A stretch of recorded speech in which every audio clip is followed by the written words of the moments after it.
Bienvenidos a una nueva emisión de Aguafiestas a propósito de la aparición o reaparición, reedición del libro Tacuara, Historia de la Primera Guerrilla Urbana Argentina. Hemos invitado a Daniel Gutman, nos acompaña nuevamente en el programa Ricardo Matosian y vamos enseguida a charlar con Daniel sobre este extraño movimiento que pasó casi de un filonazismo a una especie de extraño marxismo, un filonazismo desde los años 40 a una suerte de heterodoxo marxismo en los años 60 y luego abrevando en esas ideas, termina empalmando con la guerrilla argentina. Vamos a los auspicios y enseguida al curso del programa.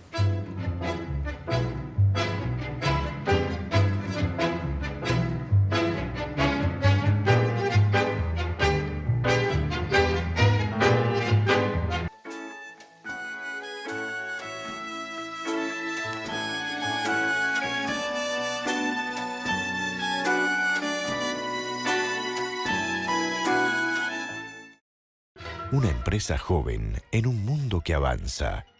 Medanito, tenemos energía, somos energía. En Fundación Telefónica creemos que el acceso al conocimiento es un derecho de todos. Por eso, desarrollamos proyectos propios de innovación social, con los niños y los jóvenes como principales beneficiarios. Fundación Telefónica. Conocer para transformar.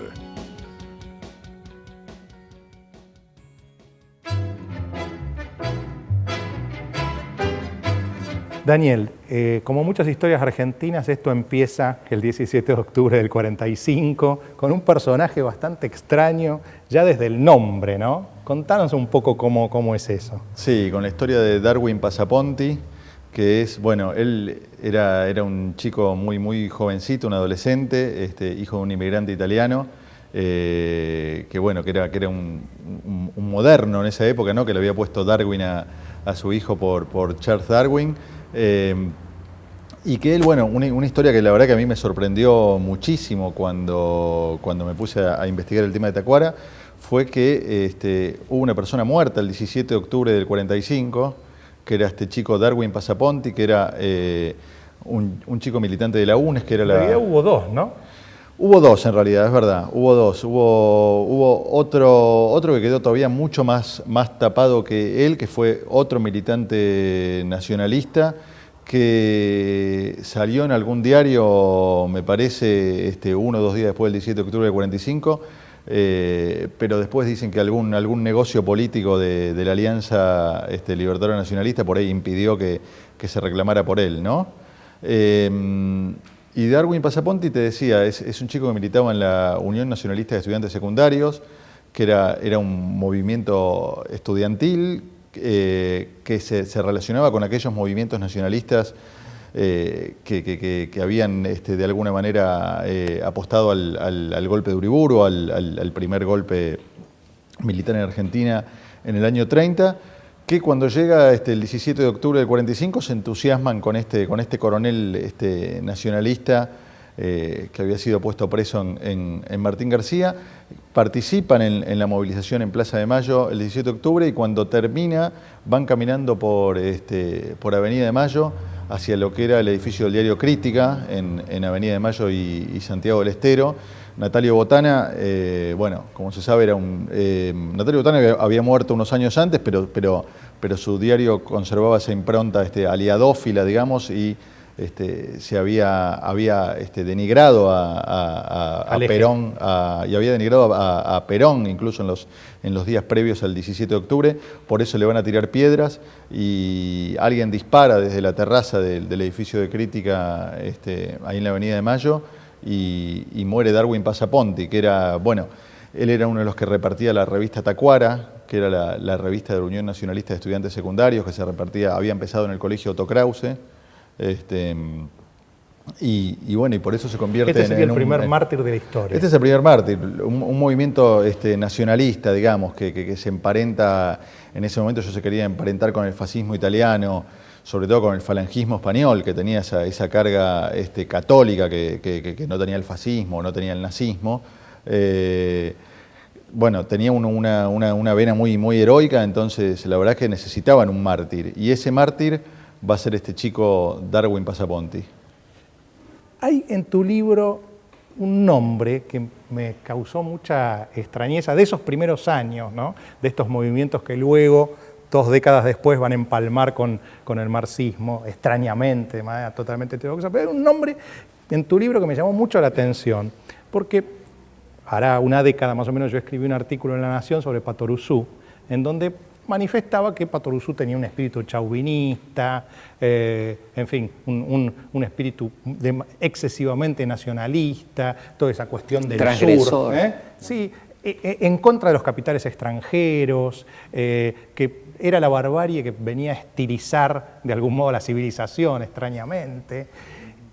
Y cuando escribí ese artículo en La Nación, una persona me llamó furiosa, ¿no?, por este artículo, entre otros.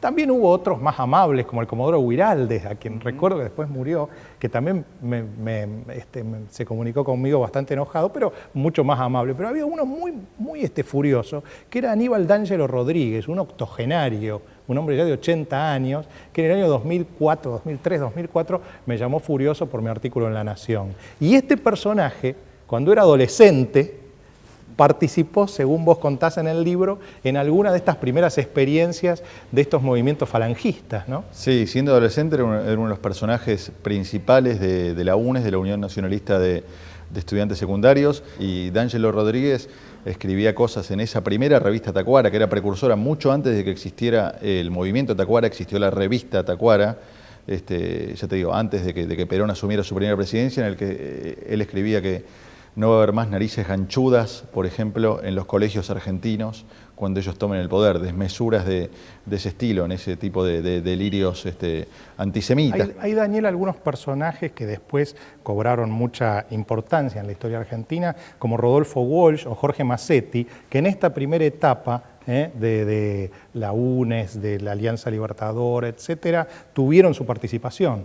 Sí, bueno, la verdad que a mí me parece súper interesante eso, ¿no? Massetti, siendo muy chico, siendo un adolescente, se va a sumar a la Alianza Libertario Nacionalista y, digamos, después va a ser un pionero de la guerrilla argentina, va a ser el tipo que va a viajar a Cuba y que en el año 64, o sea, mucho antes del auge de los movimientos guerrilleros de izquierda en Argentina, va a instalar un foco guerrillero terriblemente precario en Salta y va a dejar la vida ahí, un foco guerrillero al que, bueno, se decía que iba a llegar el Che Guevara, ¿no? Que es el Che Guevara el que le da el encargo de instalar un foco guerrillero en Salta y que después él se va a integrar, bueno, y va a ser, digamos, va a caer derrotado sin combatir prácticamente, ¿no? Va a caer derrotado propio de las circunstancias tan difíciles ahí en el monte salteño.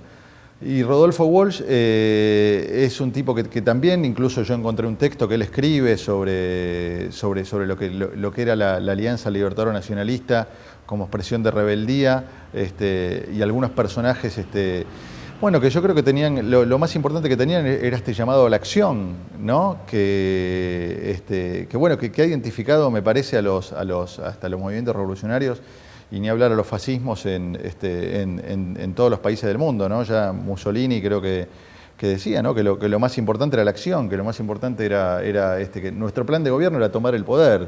Después no importa para dónde se vaya, exacto, pero hay que hacer algo. Después se veía que se iba a hacer, y creo que Tacuara va a encarnar esto, ¿no? Muy fielmente, ¿no? Sí, también interesa mucho establecer cuál fue el modo en el cual ellos pasaron de ser nacionalistas, de alguna manera, a los movimientos de izquierda socialista o marxista que fueron después. Sí. Hay un fenómeno que conversábamos hace un rato sobre el fenómeno de la moda, porque no hay que olvidar que todo eso pasaba después de que la revolución de Cuba haya salido triunfante. Entonces, es decir, es como si se exportara el éxito de Cuba para que se pruebe en otros países latinoamericanos. Sí, bueno, Cuba yo creo que fue muy importante y también Cuba me parece que es un buen ejemplo también de lo que estamos hablando, porque nadie hablaba de socialismo, de comunismo durante la Revolución Cubana y ni siquiera en las primeras etapas posteriores a la Revolución Cubana. En el año 60, si no me equivoco, es que viene Osvaldo Dorticós a la Argentina, que era el presidente cubano. Después volvió en el 73. Después volvió en el 73, que fue uno de los que estuvo en la jura de Cámpora, ¿no es cierto?, junto a Salvador Allende y demás. Bueno, Dorticós hizo una primera visita a la Argentina en el año 60, en el que muchos miembros de Tacuara incluso lo van a ver en algunas presentaciones que él hace. Y Dorticós lo que más hizo en la Argentina en ese año 60 fue negar que Cuba fuera una revolución comunista, ¿no?, y socialista. Y después va a venir rápidamente la transformación, ¿no? Daniel, durante la etapa del peronismo, esos años del 46 al 55, es muy interesante cómo evoluciona la relación de este movimiento de la UNES con relación a la Alianza Nacionalista, y cómo se llega esa torsión que se va produciendo de la unión de la UNES al peronismo a la desunión que llega en el momento de la pugna del peronismo con la Iglesia. ¿En qué lugar estaban ambos en el momento, en el 53, cuando se produce la quema del Jockey Club y el destrozo de los 3 cuadros de Goya y de la Diana de Falguier? ¿Cómo es esa evolución durante esos 9 años del peronismo? Bueno, a ver, la UNES al principio se va a intentar mantener al margen del peronismo, digamos, en principio entre la Unión Democrática y el peronismo, digamos, ellos por descarte van a elegir el peronismo, no porque les gustara, sino porque, bueno, lo consideraban el mal menor. Y después van a intentar mantener su independencia del peronismo. El peronismo fue algo tan potente en la historia argentina que era imposible mantenerse al margen. La Alianza Libertadora Nacionalista va a terminar como la fuerza de choque del peronismo. En el 53 va a defender al peronismo en los episodios que vos contabas recién. Incluso se cuenta que fue la última fuerza que resistió el golpe del 55 en septiembre, que hubo que cañonear la sede de la Alianza Libertadora Nacionalista cuando Perón ya estaba refugiado en un barco. Y la UNES va a deplorar esto, entonces estos chicos más jóvenes se van a separar de la... Ellos van a seguir con la Iglesia. Ellos van a seguir con la Iglesia. Bueno, en ese momento no podían tener actuación, era la UES, la Unión de Estudiantes Secundarios, la única que tenía permitida actuar en los colegios secundarios en esos años 50, en esos años de Perón. Y esos chicos jovencitos van a formar parte de los comandos civiles. A mí me contaron algunos cómo participaron en algunas tomas de radios en septiembre del 55, así que van a ser comandos civiles en el 55 y se van a entusiasmar. Hubo 2 radios, ¿no? Sí, la radio Belgrano, si no me equivoco, y la radio Splendid, si no me equivoco, o la radio Excelsior. Y ellos, bueno, se entusiasman muchísimo con la llegada de Lonardi de Córdoba, con este avión que decía Cristo vence. Es muy curioso, ¿no? Porque la Revolución Libertadora le ofrece 2 perspectivas que ninguna cerraba del todo. Porque Lonardi, en el fondo, con sus ni vencedores ni vencidos, era un tibio. Y Aramburu un liberal. Sí. No, bueno, con Aramburu, sobre todo, ellos, la verdad que lo van a identificar claramente a Aramburu con la línea que ellos... hablaban de Mayo, lo que deploraban. Que deploraban de Caseros, de Sarmiento, de Bartolomé Mitre, y van a oponerse al gobierno de Aramburu desde un primer momento, ¿no es cierto? Daniel, un personaje que es extraordinariamente rico y me parece pertinente abordarlo es el de Joe Baxter, ¿no? Sí, Joe Baxter la verdad que es un personaje fascinante. Él era hijo de un inmigrante irlandés. Se va a integrar a la UNES en un momento que era fanáticamente nazi. Escribió un poema que yo encontré en alguna revista amarillenta de Tacuara, en el que él reivindica a toda una serie de personajes olvidados de la historia que fueron los colaboracionistas nazis en distintos países, desde el mariscal Petén hasta personajes mucho más conocidos que colaboraron con los invasores nazis en Europa durante la Segunda Guerra Mundial. Este es un personaje que termina en el ERP, ¿no? Y él, bueno, va a ser en un determinado momento de la década del 60, se va a empezar a alejar de la derecha, va a dejar Tacuara, viaja a Vietnam, por ejemplo. En Vietnam se cuenta una historia insólita que dicen que en un momento estaban recorriendo algunos lugares en el frente y empezó justo un bombardeo de la aviación americana, dieron la orden de evacuar y él, en vez de evacuar, se sienta en una batería antiaérea y empieza a disparar a los aviones americanos, y por eso se contaba que se vino de Vietnam con una condecoración del Vietcong. Va a estar en China también, en un momento que la China maoísta convocaba a futuros revolucionarios de muchos países africanos, sobre todo, durante unos meses entrenándose en la guerrilla. Y en el año 70 va a aparecer con Santucho en la isla de Lechihuanas, ahí en el delta del Paraná, ante la sorpresa de muchísimos integrantes del PRT. Santucho lo presenta como el tipo que ha redactado con él el documento fundacional del ERP, y el tipo que se va a encargar nada menos que de lo que era casi el objetivo fundamental del ERP, que era preparar la guerrilla rural en Tucumán, cosa que nunca va a hacer, y va a terminar criticando al ERP por izquierda, finalmente, criticando mucho, por ejemplo, en el año 72, cuando se produce la fuga y la matanza de Trelew, critica, por ejemplo, a Santucho y los jefes guerrilleros que van al Chile de Allende. Dice, ¿cómo puede ser que vengan, confíen en un gobierno reformista como el chileno? Un gobierno, nunca el socialismo, dice, puede llegar por la vía de las urnas, como llegó Salvador Allende. Un tipo que fue un revolucionario toda su vida y que por una de esas ironías de la historia va a terminar muriendo en un accidente aéreo, en uno de los peores accidentes aéreos que tuvo la historia de Francia, que fue en el año 73, cuando un avión de Varig que estaba aterrizando en el aeropuerto Charles de Gaulle se incendió y mueren 300 personas. Daniel, ¿cómo se transforma entonces esto en una guerrilla urbana? Y ahí aparecen algunos episodios, algunos asesinatos como el de Alterman, por ejemplo. Me gustaría que nos contaras cómo empieza esto a ser una guerrilla urbana y un poco esos episodios bastante centrales. Bueno, Tacuara arranca en los últimos años de la década del 50 como un movimiento que básicamente se nutría de chicos que estudiaban en colegios católicos, muchos de familias tradicionales, en muchos casos familias, digamos que tenían mucho apellido, pero habían perdido mucho de su riqueza, ¿no? Incluso Guevara Lynch. Incluso Guevara Lynch, el fundador Escurra Uriburu, por ejemplo, estaba... algún Medrano por ahí. Claro, Escurra Medrano, bueno, todos apellidos muy ilustres. Escurra Uriburu estaba emparentado con Uriburu, estaba emparentado con Encarnación Escurra. Y ese movimiento, cuando empieza a crecer,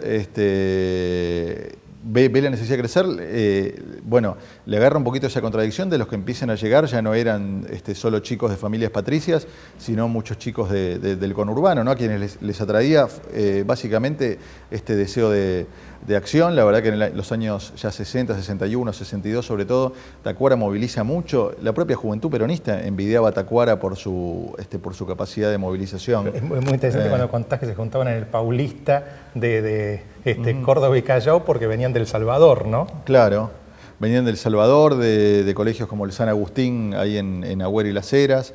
Pero bueno, todo esto se empieza a transformar, ¿no? Con chicos que ya no venían de esos colegios, sino que venían del conurbano, ¿no? Y yo creo que, por un lado, el contexto internacional de cuestiones como la Revolución Cubana, de lo que pasaba en Argelia. Estamos hablando de 63 más o menos. Estamos hablando un poquito antes, te diría, 61, 62.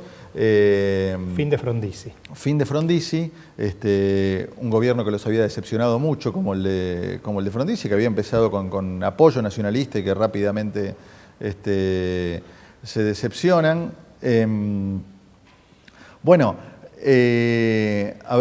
Esos chicos, de repente, la propia profecía de Tacuara, el jefe de Tacuara, Alberto Escurra Uriburu, que después va a terminar siendo cura, después retoma el seminario, él había sido seminarista y lo va a retomar después de Tacuara, él decía que acá viene un gobierno integrista católico, viene la revolución marxista.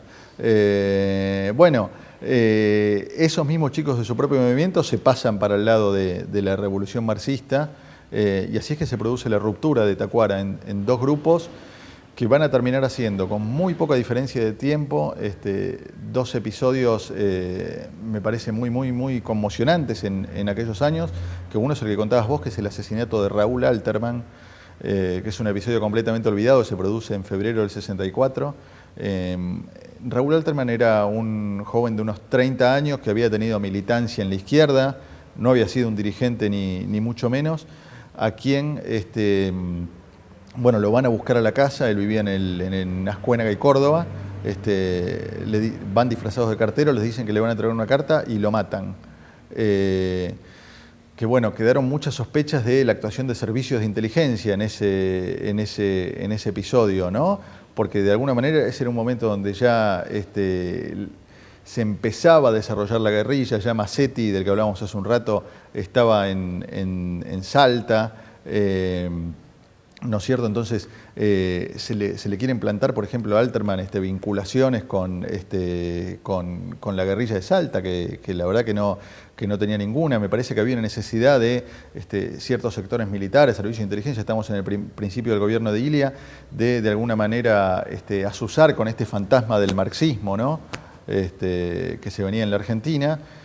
Y del otro lado el propio marxismo encarnado también en un grupo de Tacuara encabezado por Joe Baxter, que hace el asalto al policlínico bancario. Un episodio muy fuerte. En el año 63, sí, tan fuerte que Mirta Legrand y Alfredo Alcón hicieron una película después, se llamó Con gusto a rabia, dirigida por Fernando Ayala. Perdóname, me asalta esta curiosidad. ¿Cuáles eran las fuentes de financiación? ¿Cuáles eran los apoyos? ¿De dónde sacaban dinero para todo lo que tenían que hacer? Que ellos no tenían más apoyo financiero, que había algunos chicos de familias de dinero que aportaban, pero justamente episodios como el de Policlínico Bancario tienen que ver con esto de buscar fuentes de financiación, ¿no?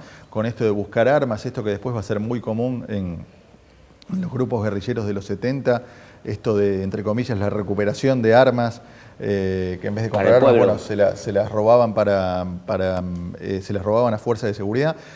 Los primeros que van a hacer esto va a ser este grupo de Tacuara, que van a ir, por ejemplo, al aeroparque a desarmar a los guardias o a determinadas Instituto Geográfico Militar, fue otro lugar donde lo hicieron. Y bueno, y tuvieron una financiación muy fuerte a través del asalto al policlínico bancario, en el que se quedan con el dinero destinado a pagar los sueldos, que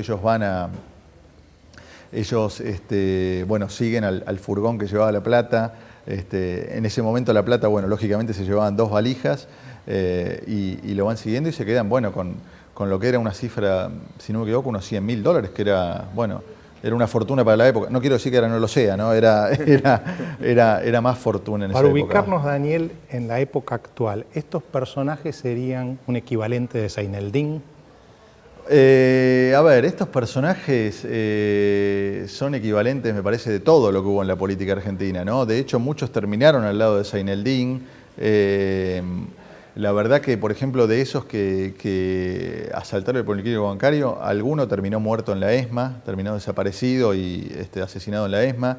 Otro terminó, me lo contó a mí, como miembro de los grupos que viajaron en los años 80 a Centroamérica, enviados por la dictadura argentina, a de alguna manera asesorar, a enseñarles a los gobiernos de Guatemala o El Salvador cómo se torturaba, cómo se reprimía la guerrilla en métodos ilegales.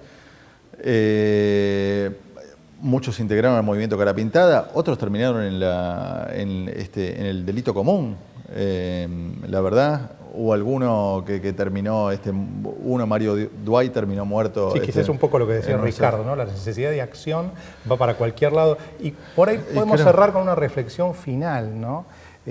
Sin duda que el fascismo, el filonazismo inicial es consistente con las teorías holistas, ¿no?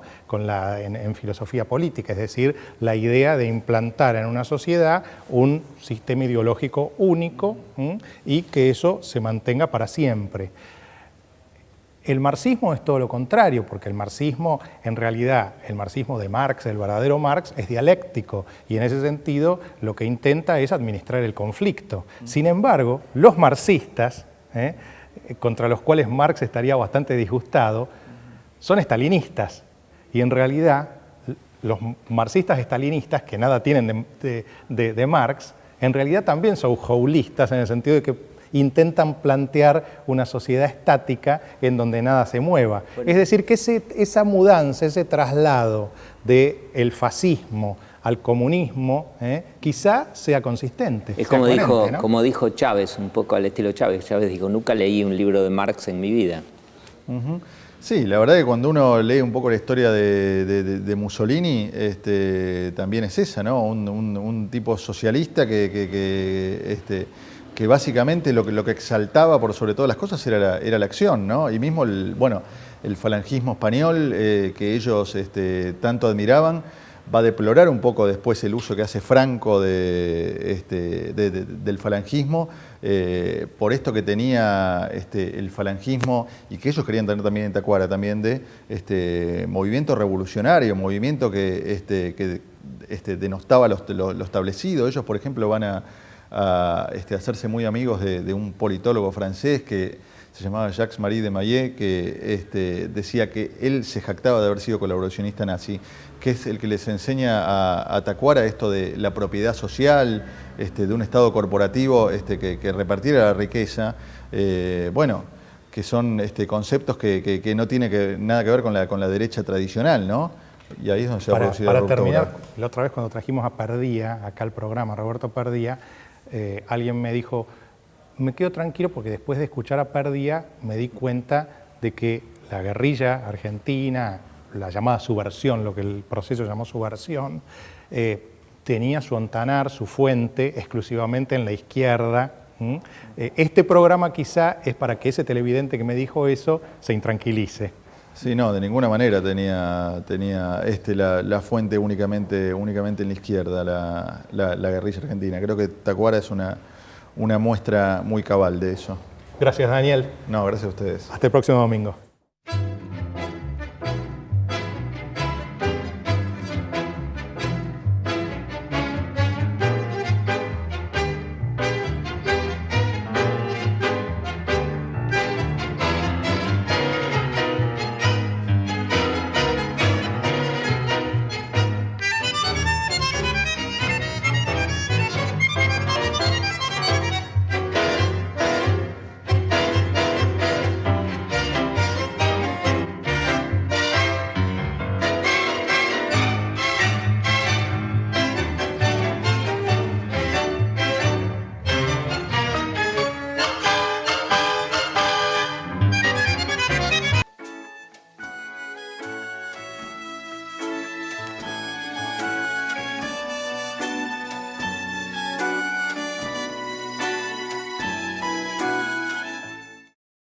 Una empresa joven en un mundo que avanza. Medanito, tenemos energía, somos energía. En Fundación Telefónica creemos que el acceso al conocimiento es un derecho de todos. Por eso, desarrollamos proyectos propios de innovación social, con los niños y los jóvenes como principales beneficiarios. Fundación Telefónica. Conocer para transformar.